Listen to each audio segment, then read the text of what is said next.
என்னடா இவன் படுத்துருக்கான்னு பாருங்க, கொஞ்சம் உடம்பு சரியில்லை. இன்றைக்கி டே vlog பார்க்கலாம் வாங்க. காலை எழுந்தோன்னே பல் தேய்த்துட்டு நம்மளோட வேலைன்னா சாப்பிட்றதுன்னா கிச்சன் பக்கம் ஒதுங்கியாச்சு. கிச்சனுக்கு வந்தோன்னா தான் பெரிய ஷாக்கு. எங்கள் அம்மா ஏதாவது சாப்பிட நல்ல மாதிரி பண்ணியிருப்பாங்கன்னு பார்த்தா என்ன பண்ணியிருக்காங்கன்னு நீங்களே பாருங்கள் கைஸ்.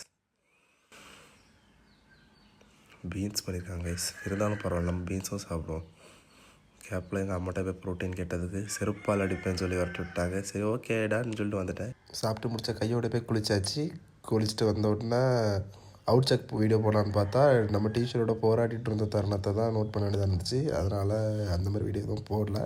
சரி அப்படி டீச்சரோட மல்லுக்கிட்டு எங்கடா கிளம்புறான்னு பார்த்தீங்கன்னா எங்கேயும் இல்லை, இதோ இவரோட வீட்டுக்கு தான். எதுக்குன்னு பார்த்தீங்கன்னா ஒன்றும் இல்லை, மொபைல் நோண்டுக்கு தான். வீட்டில் தனியாக மொபைல் நோண்டி போர் அடிச்சு இப்போ கேங்காக இருந்து மொபைல் நோண்ட ஆரம்பிச்சிட்டோம்.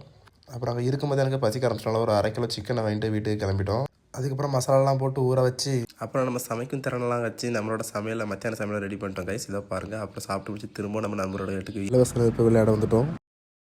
அங்கேருந்து நம்மளோட டெய்லி 10K ஸ்டெப்ஸை நடக்க ஆரம்பிச்சிட்டோம். அப்புறம் ஜிம் போகிறதுல எனக்கு உடம்பு சரியாதனால நம்மளோட தோழர் வந்து ஃபோன் அடிச்சிருந்தார், வா வெளியே போகணுன்னு. அப்படி நாங்கள் சொல்லி எங்கே போகணுன்னு பார்த்தீங்கன்னா வேறு எங்கேயும் இல்லை, செருப்பு வாங்க தான்.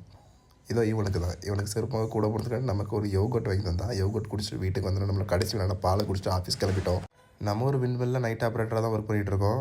நமக்கு அந்தளவுக்கு வேலை இருக்காது. ரீடிங் எழுதணும். ஆல்ரெடி எழுதிட்டேன், வீடியோ காண்டு திரும்பி எழுதிட்டுருக்கேன், தப்பாக நினச்சிக்கிட்டாதுங்க. எழுதி முடிச்சதுக்கப்புறம் என்ன தூங்க வேண்டியதான். நாளைக்கு பார்க்கலாமாக்கா.